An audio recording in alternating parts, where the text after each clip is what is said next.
Hi అండి. నేను ఈరోజు పుదీనా పచ్చడి చేద్దామని ప్రిపేర్ అవుతున్నాను. చూసారా, ఫ్రెష్ పుదీనా మా గార్డెన్లోది. చూసారా ఎంత బాగుందో.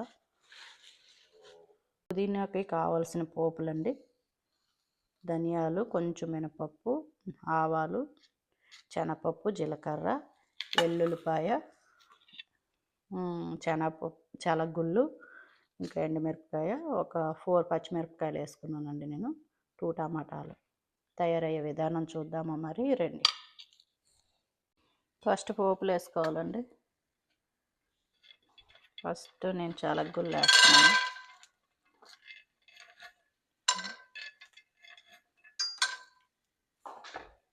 శనగగుళ్ళు వేగిన తర్వాత పోపులు వేసుకోవాలండి. చెప్పాను కదా, శనగపప్పు, ఆవాలు, జీలకర్ర, ధనియాలు, పచ్చిమిరపకాయలు వేసుకోవాలండి. అన్ని పోపులు వేగిన తర్వాత టమాటాస్ వేసుకోవాలండి. వేసుకున్నాక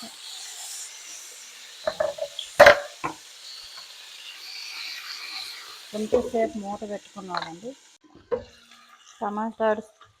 టమాటాస్ మగ్గిపోయండి.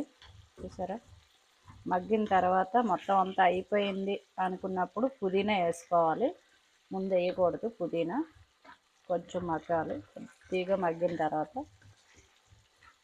వేసుకోవాలి. ఫుల్గా అంతలా ఏగవసరం లేదండి, కొంచెం లైట్గా, ఇంకొంచెం ఏగాలి. కొంచెంసేపు మూత పెట్టుకుని మగ్గిందండి. చూసారా, టమాటా అంతా మగ్గిపోయింది కాబట్టి పుదీనా వేసుకోవాలి.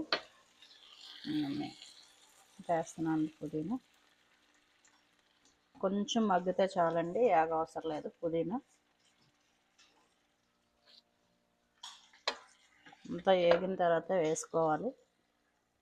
కొంచెంసేపు మూత పెట్టుకున్నాం. చూసారా, మగ్గింది. కొద్దిగా మూత తీసుకొని కలుపుకోవాలి ఒకసారి.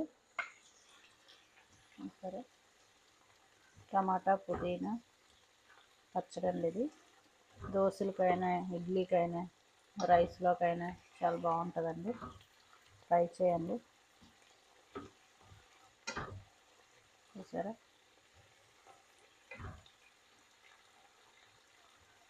అయిపోయింది.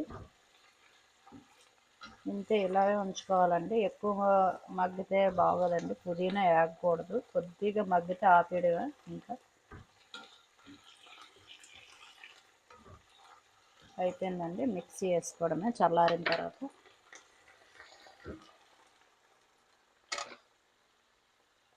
సరే,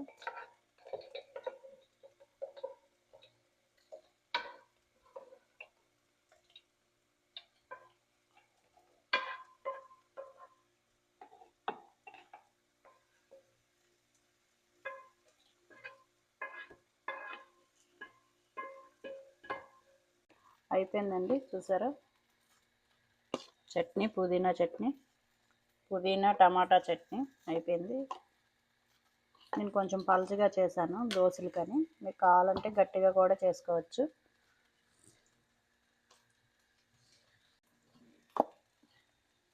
ఇలా ఉందండి దోశలకండి. నేను శనగపిండిని జొన్నపిండితో దోశ వేసానండి. దానికి బాగుంటుందని చేశాను. చూసారా ఎంత బాగుందో, కలర్ఫుల్గా.